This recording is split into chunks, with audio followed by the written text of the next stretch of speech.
My dear students, welcome to your master came channel. कैसे हैं प्यारे बच्चों? Very good. तो आज मैं Amla Shankar Yadav IIT JEE and NEET foundation के बच्चों के लिए chemical bonding and molecular structure chapter से टॉपिक लेके आया हूं, modern theory of chemical bonding and types of chemical bond. सिर्फ इतना ही डिस्कशन होगा और इसके साथ साथ जैसा कि मैंने पहले से कह रखा था कि इसके साथ साथ इसी से रिलेटेड आईआईटी जेई नीट के एंट्रेंस एग्जामिनेशन में जो क्वेश्चंस आए हैं उसका भी हम आपसे रिहर्सल और डिस्कशन करेंगे।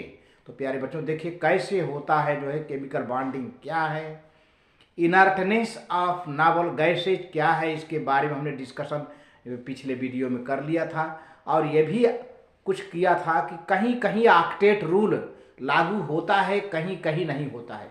आज हम ये भी बता देंगे कि आखिर ऑक्टेट रूल किन किन मॉलिक्यूल में, किन किन कंपाउंड में नहीं लागू होता है, कहाँ कहाँ फेल हो जाता है जबकि मॉलिक्यूल स्टेबल रहता है। तो प्यारे बच्चों देखिए कैसे होता है और कुछ टाइप्स ऑफ केमिकल बॉन्डिंग की भी हम नाम बता देंगे, जिसका वन बाय वन हम डिस्कशन अगले वीडियो में करते चले चलेंगे और क्वेश्चन के साथ भी चूँकि आप उन्होंने करवाना है क्वेश्चन। तो प्यारे बच्चों देखिए, हाँ तो प्यारे बच्चों ये IIT JEE and NEET foundation lecture 24 chemical bonding and molecular structure chapter है।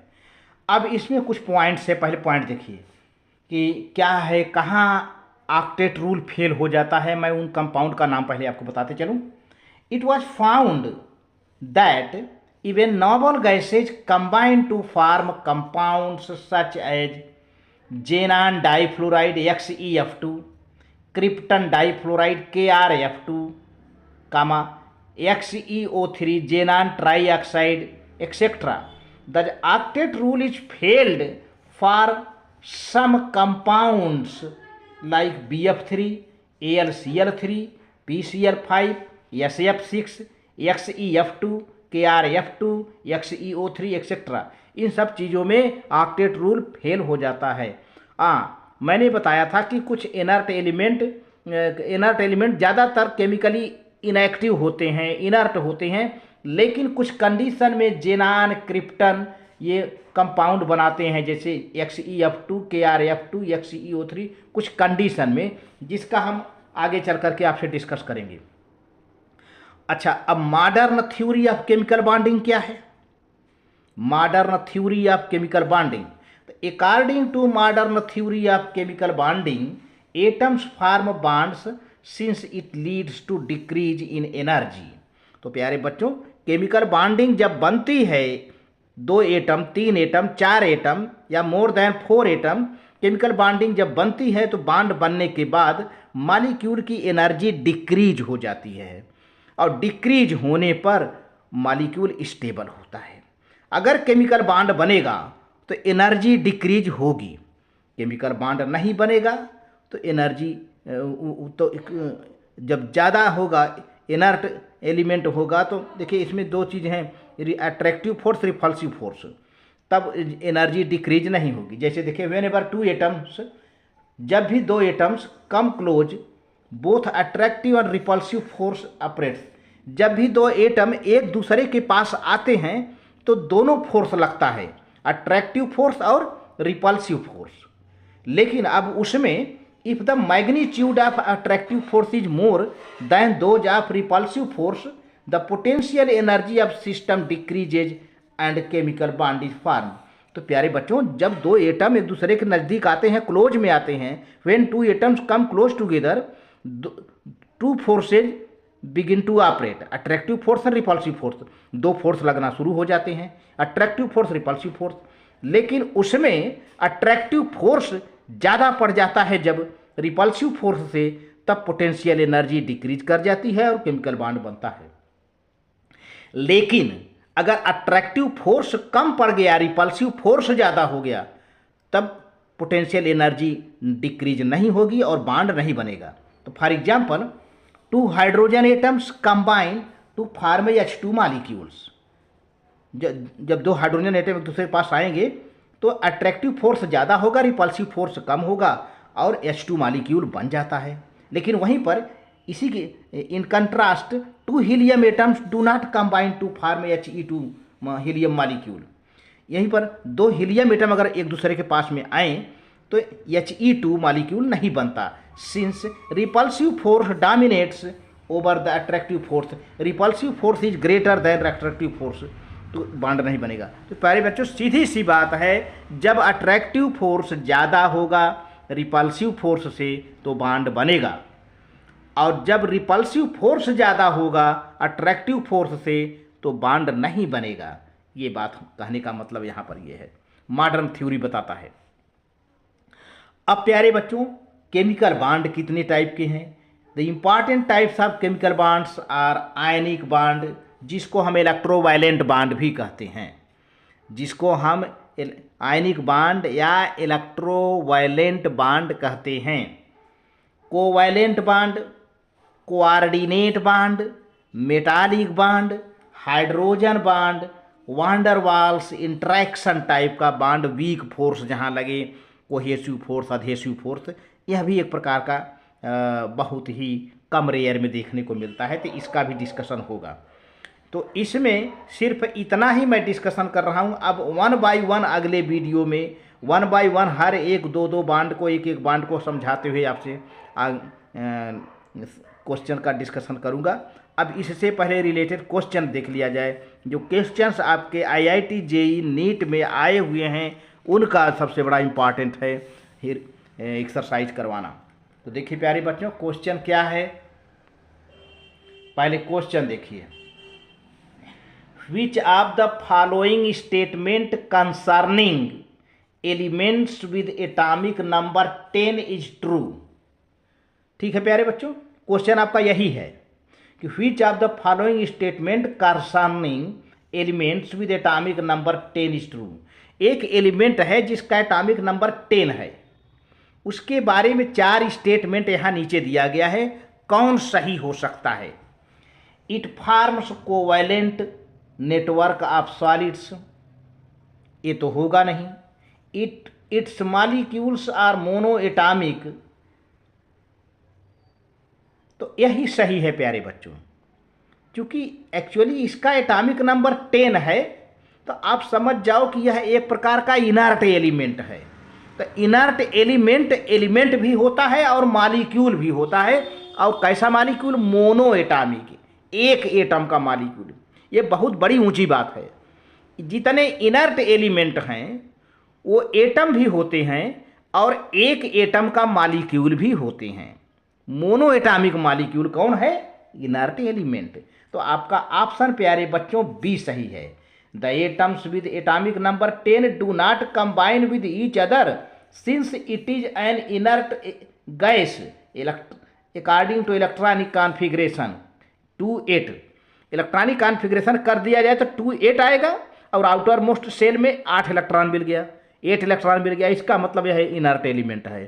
And its molecule are mono atomic, इसके मॉलिक्यूल मोनो एटॉमिक हों। जितने इनर्ट एलिमेंट होते हैं मैंने बता दिया कि मोनो एटॉमिक मॉलिक्यूल होते हैं, उनका वो एटम भी होते हैं, एलिमेंट भी होते हैं और मॉलिक्यूल होते हैं। अब किस टाइप के मॉलिक्यूल होते हैं? Mono atomic.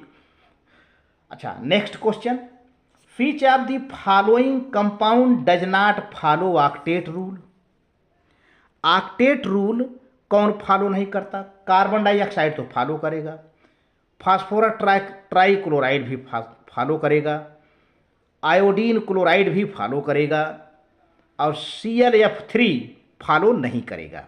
कैसे? क्लोरीन के बाहर प्यारे बच्चों कितना इलेक्ट्रॉन होता है? 287, ठीक है। और फ्लोरीन के बाहर भी 7 इलेक्ट्रॉन होता है, 27। फ्लोरीन का एटॉमिक नंबर 9 होता है, क्लोरीन का एटॉमिक नंबर 17 होता है।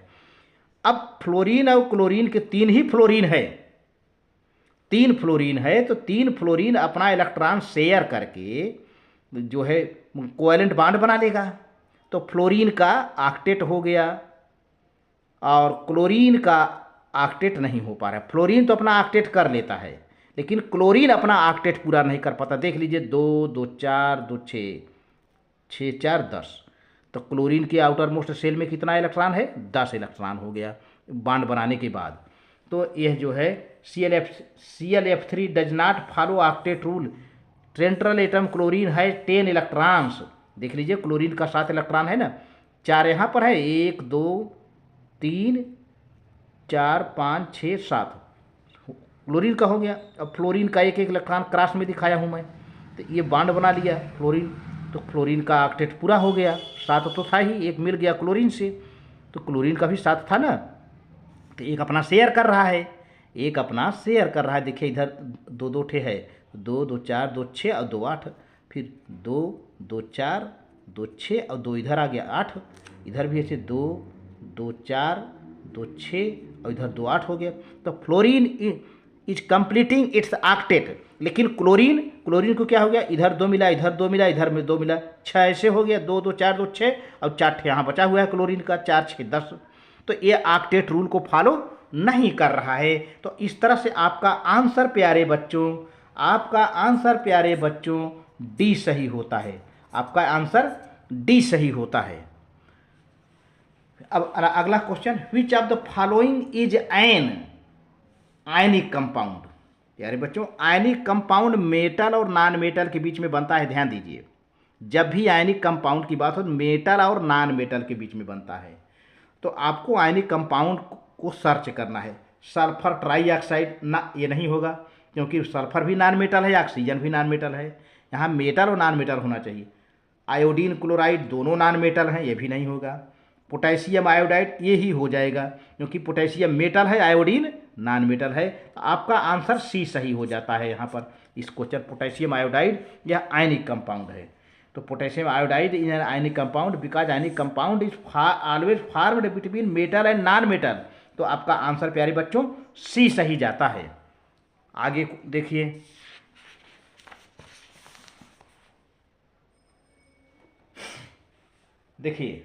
द कंपाउंड, क्वेश्चन है the compound which does not contain ionic bond. ये 4 कंपाउंड हैं, किसमें आयनिक बॉन्ड नहीं है। देखो प्यारे बच्चों, NaOH ये तो आयन बनाता है, Na+OH-, तो इसमें आयनिक बॉन्ड होगा, ये आंसर नहीं है। HCl इसमें कोवैलेंट बॉन्ड होता है, हाइड्रोजन और क्लोरीन के बीच में इलेक्ट्रॉन का शेयरिंग होता है, ये कोवैलेंट बॉन्ड है। और K2S ये आयनिक बॉन्ड है, LiH ये भी आयनिक बॉन्ड है। लेकिन कह रहा कि does not contain ionic bond, जिसमें आयनिक बॉन्ड ना हो, तो आपका आयनिक बॉन्ड इसी में नहीं है। HCl में आयनिक बॉन्ड नहीं है, तो only HCl is covalent, file NaOH K2S LiH सब के सब आयनिक बॉन्ड हैं, केवल HCl आयनिक बॉन्ड नहीं है। तो आपको आयनिक बॉन्ड जो नहीं है वो बताना है, जो आयनिक बॉन्ड नहीं है वो बताना है। तो आपका आंसर प्यारे बच्चों ये बी सही गया। अगला क्वेश्चन है, which of the following statement concerning ionic compound is false. Ionic compound से रिलेटेड 4 स्टेटमेंट दिए गए हैं। अब जिसमें कुछ सही होंगे, 3 सही होंगे, 1 ठो गलत होगा। देखिए आप क्वेश्चन को समझिए, which of the following statement concerning ionic compounds is false. Ionic compound से रिलेटेड कौन सा स्टेटमेंट गलत है। तो अब आप अपना मन में डिसाइड कर लो कि 3 स्टेटमेंट सही होंगे, एक चौथा स्टेटमेंट कहीं न कहीं गलत होगा। तो चौथा स्टेटमेंट क्या है, पहला statement they consist of ions, ये तो सही है प्यारे बच्चों। गलत वाला हमको ढूंढना है। They generally have high melting and boiling point, ये भी सही है, क्योंकि फोर्स ऑफ अट्रैक्शन स्ट्रांग होता है, तो high melting point boiling point होता है, ये भी सही है। हमको गलत वाला ढूंढना है। They are good conductors at room temperature, और लास्ट वाला देख लीजिए, they are generally soluble in polar solvent, तो पोलर सॉल्वेंट वाला भी सही है, यही सी गलत है।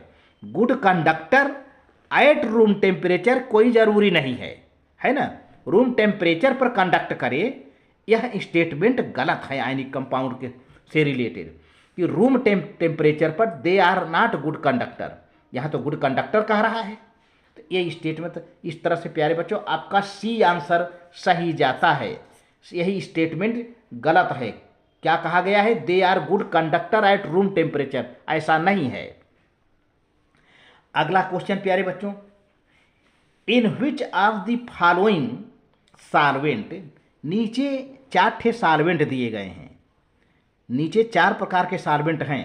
तो in which of the following solvent Ki potassium iodide has highest solubility, the dielectric constant of the each liquid is given in the parenthesis, bracket में दिया गया है, पार्थेनेसिस माने ब्रैकेट में दिया गया है।